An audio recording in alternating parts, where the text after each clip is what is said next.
8월 29일 목요일 새벽입니다. 오늘 같이 기도하실 말씀은 요한복음 1장 14절에서 18절까지 말씀입니다.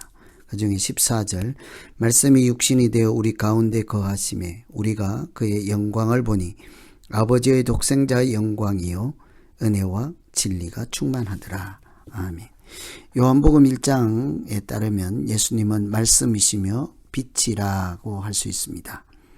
이 말씀이라고 번역한 이 원어는 로고스였지만 어떻게 번역하든 예수님을 소개하는 요한복음의 독특한 표현이라 이렇게 이해하는 것이 바람직하겠습니다. 지금까지 1장의 내용 앞부분을 요약하면 예수님은 태초부터 계신 창조주이시며 우리에게 빛으로 오셨습니다. 어둠을 물러가게 하시고 생명을 주심으로 참빛인 예수님은 우리에게 구원을 베푸시는 분이라. 이런 내용을 요한복음 서두에 소개하고 있죠. 그렇다고 하면 예수님은 우리를 어떻게 구원하시는 분이실까?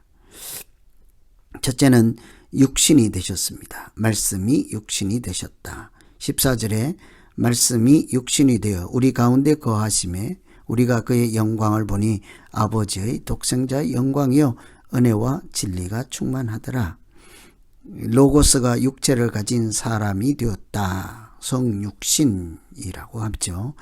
말씀이나 빛이신 하나님은 사람과는 다른 차원의 존재입니다. 우리가 흔히 하나님은 영이시다라고 하지 않습니까? 이게 3차원에 갇혀있는 존재가 아니죠. 그러나 사람이 알아볼 수도 없고 때로는 체감할 수도 없는 이런 존재였습니다. 그래서 이 하나님은 큰 결정을 하시죠.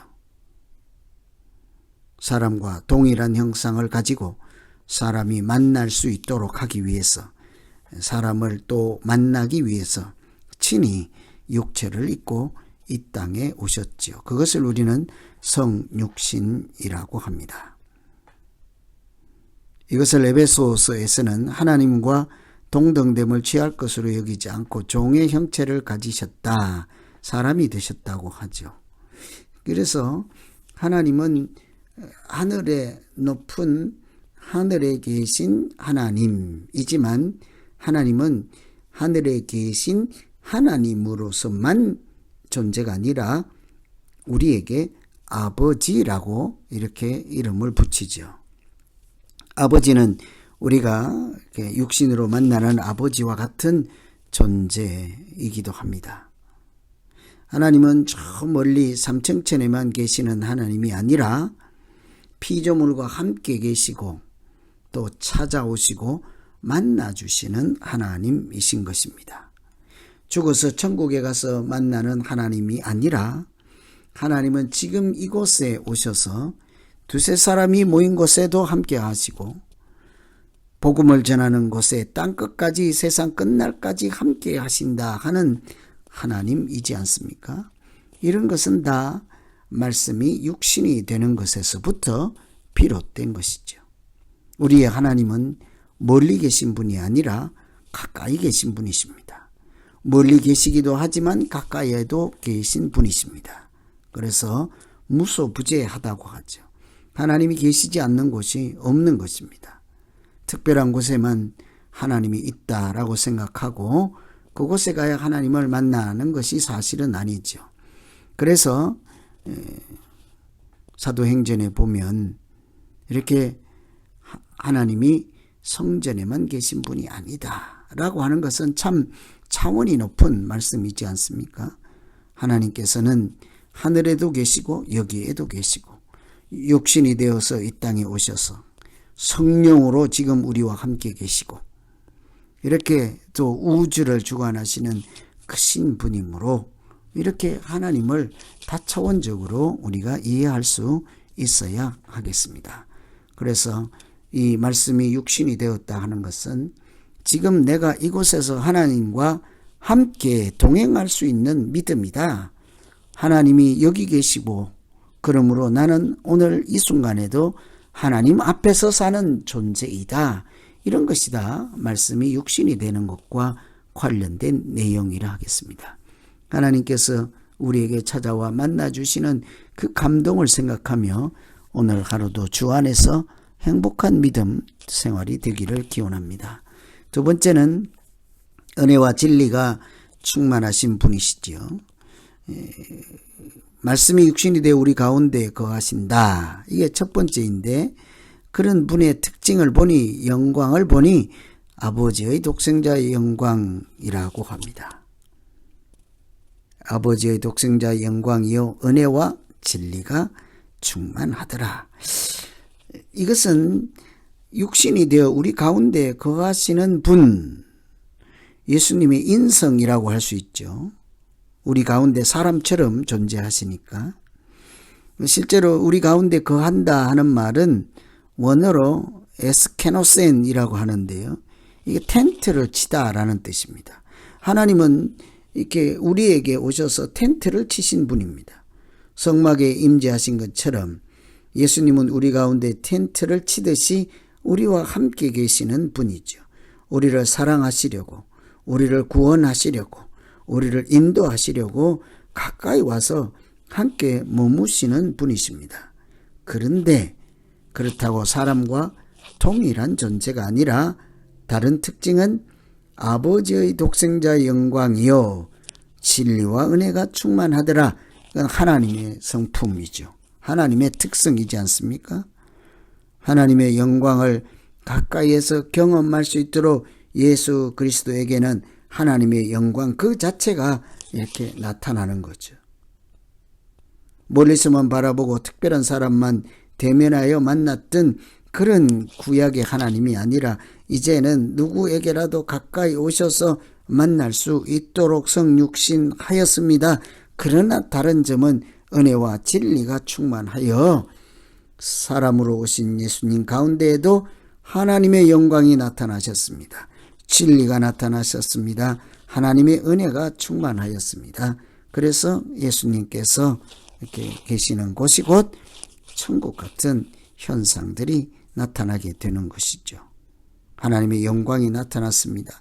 하나님의 역사하심이 나타났습니다. 하나님의 은혜가 충만하였습니다. 진리의 길이 열렸습니다. 예수님은 그렇게 우리를 구원하시는 것이죠. 우선은 말씀이 육신이 되어서 우리 가까이에 찾아오시고, 그러나 사람의 형상으로 같이 이렇게 오셨다고 할지라도 예수님에게는 하나님의 속성 그대로 있었습니다. 그것이 은혜와 진리가 충만한 독생자의 영광이 나타났다. 하나님의 영광이 나타나시는 분이시죠. 그래서 변화산에 올라가셨을 때 이렇게 변화된 모습으로 하나님의 본질을 그 제자들이, 사람들이 볼 수 있게 보여준 것입니다. 예수님의 속을 보여주는 것, 진면목, 그러니까 본질을 보여주셨다라고 하는 것이죠.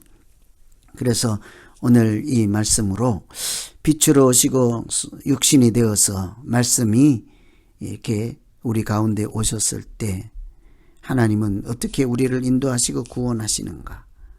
우리 낮아져서 하나님과 동등됨을 취할 것으로 여기지 않고 낮아지시고 내려오시고 찾아오시고 만나주셔서, 그러나 우리에게 하나님의 영광이 나타나게 하시고 은혜와 진리를 만날 수 있게 하시는 것으로 예수님은 우리를 구원의 길로 초청하시는 줄로 믿습니다. 예수님을 통해서 살아 역사하시는 하나님 만나지 않는다면 그 믿음은 그냥 껍데기 믿음이 되고 말 것입니다. 예수님을 통해서 하나님을 만나는 은혜를 경험하지 못하면 그것은 그냥 지식으로 하는 믿음에 불과할 것입니다. 살아계신 하나님, 우리 가운데 계신 하나님, 그러나 우주를 섭리하시고 만물을 창조하신 하나님을 예수 그리스도 안에서 다 같이 만나고 경험하는 산 믿음이 되기를 간절히 기원합니다. 오늘 말씀 의지해서 우리 각자 기도하겠습니다. 하나님 아버지, 우리를 사랑하시고 세상을 이처럼 사랑하사 독생자를 보내주셨다 하였습니다. 하나님의 사랑은 낮아짐을 거부하지 않았습니다. 오히려 더 낮아지셔서 우리와 같이 사람이 되시고, 그러나 사람 안에 머무는 것이 아니라 그 안에 하나님의 영광이 나타나셨고 은혜와 진리가 충만하여 우리를 구원의 길로 초청하시고 인도해 주시는 줄로 믿습니다. 하나님, 우리도 그 은혜를 붙잡고 살게 하시고 그 진리의 길로 나아가서 하나님이 주시는 영생인 생명의 길에 들어서게 하여 주시옵소서. 이런 예수님을 깊이 묵상함으로 우리의 믿음이 점점 뿌리 깊이 내리게 하시고 이렇게 가지와 잎이 무성하여서 시냇가에 심은 나무처럼 열매가 풍성하여서 하나님께도 영광을 돌리는 아름다운 믿음 되게 하여 주시옵소서. 예수님 이름으로 기도하옵나이다. 아멘.